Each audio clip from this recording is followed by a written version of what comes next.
আপনি আপনার স্বামীর সঙ্গে এক ছাদের তলাতেই থাকেন, তবুও আপনি সিঙ্গেল মাদার। কেউ আপনাকে ছেড়ে যায়নি, কিন্তু দায়িত্বে আপনি একা পড়ে গেছেন। সন্তানের জ্বরের সময় রাত জাগা হোক, তার স্কুলের প্রজেক্ট, টিফিনের চিন্তা, তার কোচিং ক্লাস, এমনকি তার মন খারাপ, সবটাই শুধু আপনার দায়িত্ব। এমনকি বেশ কিছু ক্ষেত্রে দেখা যায় সন্তান এবং নিজের ফাইন্যান্সিয়াল রেসপন্সিবিলিটি সিংহভাগ বা পুরোটাই মা নিজেই বহন করেন। হ্যাঁ, এমন ঘটনাও বহু ঘটছে। আমারও এমন বহু মায়ের সঙ্গে কথা বলার সুযোগ হয়েছে, এবং এর সব থেকে বড় দুঃখের জায়গাটা এটা যে সমাজ কিন্তু আপনার পরিশ্রমটা, আপনার কষ্টটা দেখতে পায় না।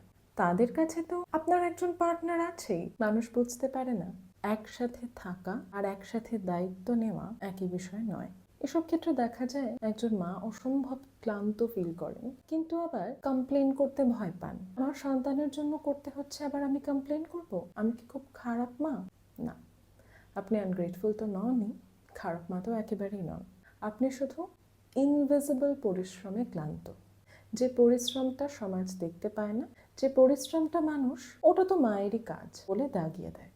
প্রথমে নিজের কাছে স্বীকার করুন যে আপনি ক্লান্ত।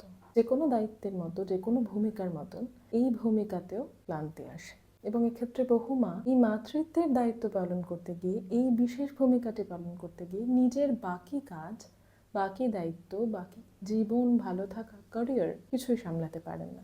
আপনি যদি এরকম একটা পরিস্থিতিতে থাকেন, তাহলে প্রথমে নিজের কাছে স্বীকার করুন এমন একটা এক্সস্টিং পরিস্থিতিতে আপনি আছেন, and that does not make you ungrateful, does not make you a bad person, a bad mother। এবং সেটা স্বীকার করাই ভালো থাকার এবং নিজের জীবনটাকে, নিজের আগামীটাকে সুন্দর করে তোলার প্রথম পদক্ষেপ।